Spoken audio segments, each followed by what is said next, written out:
सम्पूर्ण आमा बुवा दाजुभाइ दिदीबहिनीहरू मेरो घरमा प्रहरी आएको छ।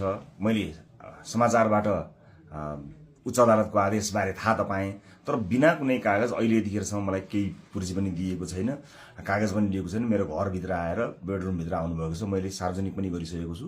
अब यसरी तैनाथ उताबाट आदेशभन्दा पहिले तैनाथ हुने यो सबै चिजले एउटा ठुलो आशंका सिर्जना गरेको छ।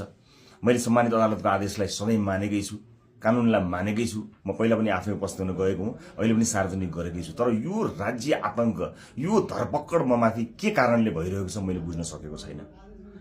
भोलिको चितवनको कार्यक्रमलाई निरन्तरता दिनु होला। मलाई लागेको थियो म केही कुरा भन्छु भनेर, तर जुन तरिकाले अहिले यो सामान्य अभ्यासभन्दा पर गएर जबरजस्ती गर्ने कोसिस बिना कागजपत्र छ होला, ल्याउनु पनि हुन्छ होला, ल्याउन सकिने पनि थियो। त्यो लिएर आएर लैजान सकिन्थ्यो, भोलि ल्याउन सकिन्थ्यो। भरे पनि अझै कागज बोकीवरी प्रक्रिया मेरो लागि कुनै प्रक्रिया पूरा गर्न मानेको छैन। आतंकित बनाएर घरभित्र प्रहरी छिरेको छ। म यसै पनि गिरफ्तारी दिन्छु भनेर बसेकै छु। जे होस्, आम नागरिकले सब चिज हेरिरहेका छन् भन्ने मलाई विश्वास छ। न्यायको लडाईँ म एक थोपा रगत रहुन्जेल लडिरहन्छु।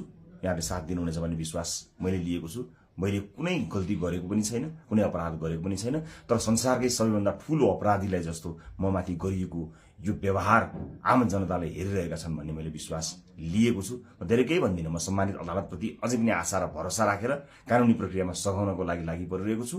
यो दुनियाँका जति पनि न्यायालयका ढोकाहरू छन् ती सबै ढोका ढकढक्याउँछु आफ्नो न्यायको लागि। र मलाई थाहा छ यहाँहरूले सबै कुराको साक्षी बसेर हेरिरहनु भएको छ होला भन्ने मैले विश्वास लिएको छु। म यति जानकारी मैले दिनु उपयुक्त ठानेर मैले यो भिडियो रेकर्ड गराएको छु।